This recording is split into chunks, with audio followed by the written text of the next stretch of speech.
Hello and welcome to yet another YouTube video here on this channel. In today's video we are diving into some productivity news, some updates made to a couple of apps, and the apps I will be covering today is Tana, Tools, Capacities and Anytype. Three of those were on my list for the apps to keep an eye out for in 2024. I have added a fourth app to that list, which is Lazy, which I will do a video on later. But let's take a look at some of the different updates. So Tana has done a lot of updates to their UI. You now have a new way of creating things, and I find this really neat and really easy to use, which might be one of the problems that Tana actually meets when they finally release the full version of the app, is that it is hard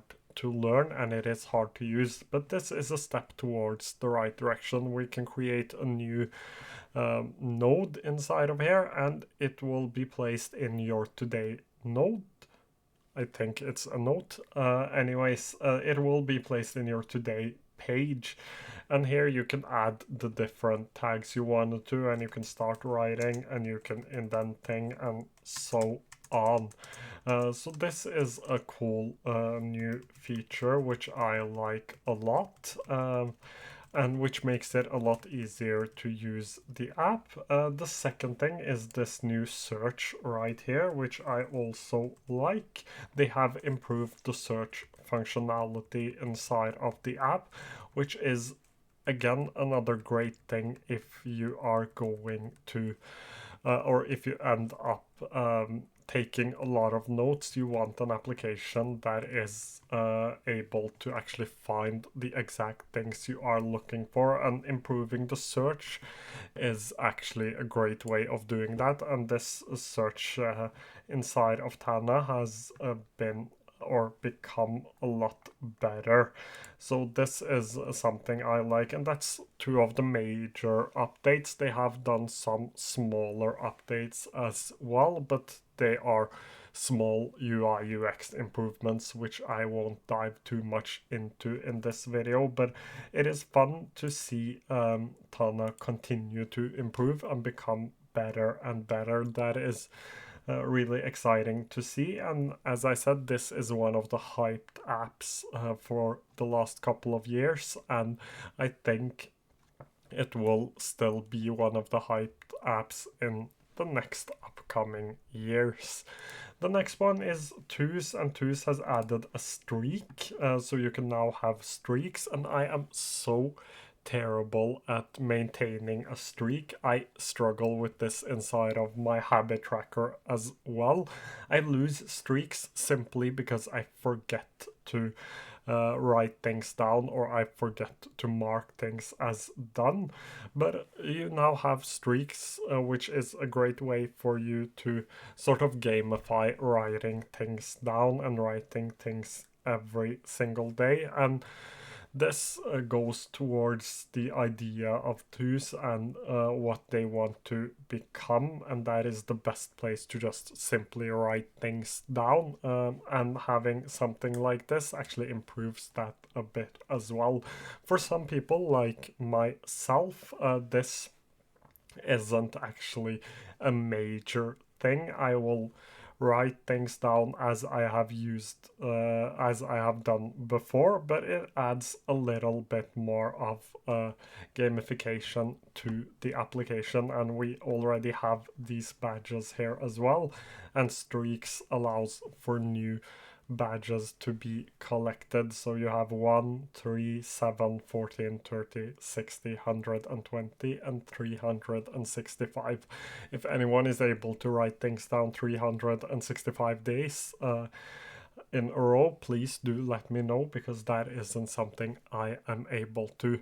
The next one is Anytype, and I have covered this before, but they released their pricing plan. I won't dive too much into this, but they released their pricing plan together with their multiplayer mode. So this now allows for shared spaces and for people to collaborate on pages as well. I am currently working on a shared space, which I will share once it is done.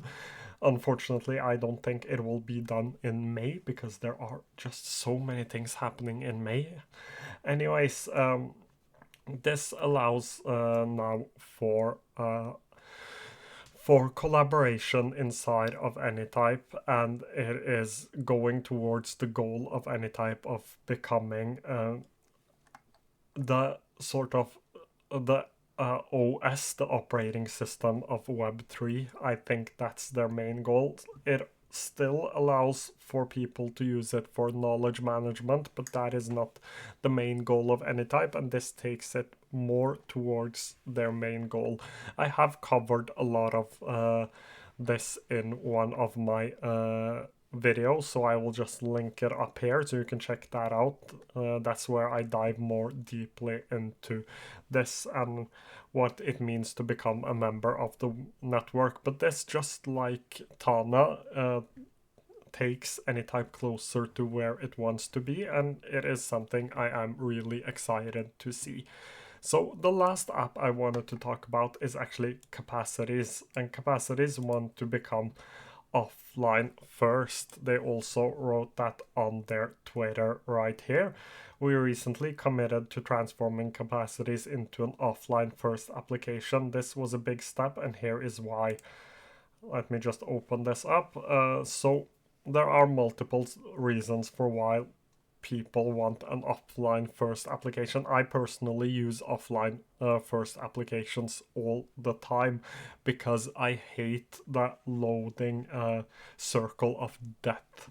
And sometimes I do have really slow internet connection, and it just annoys me so much to not be able to go through my notes, because that's mainly what I and most other knowledge workers do when we don't have internet. We go through our notes. And this is a huge step for Capacities, because this is one of the reasons many people have chosen not to go towards Capacities. It is a great application, and this marks a new big step for them, going towards becoming an offline first application and allowing you to actually see your notes when you are offline, and also the fact that you will be able to write and work faster in the app. So that's the two main reasons. As said here, nobody likes loading spinners. Thousands of people rely on Capacities to get critical work done every day. Technology should never stop you from doing that, and not having an internet access with an application like Capacities will actually end up with you not being able to do the work. So they are going towards a more offline first approach, and I think that's the approach most apps will take in the future. Lazy has that, Anytype has that, so I think more and more apps will go through towards an offline first approach. And not being offline first is one of the reasons many people left things like Notion. And that's the updates I have for you in this video. I do these productivity app news updates quite sporadically because I struggle to keep up. There is just so much coming, but I thought it was time for a new one. If you have any questions, just feel free to leave them down below and I will try to get to them as soon as I can. Thank you so much for watching today's video.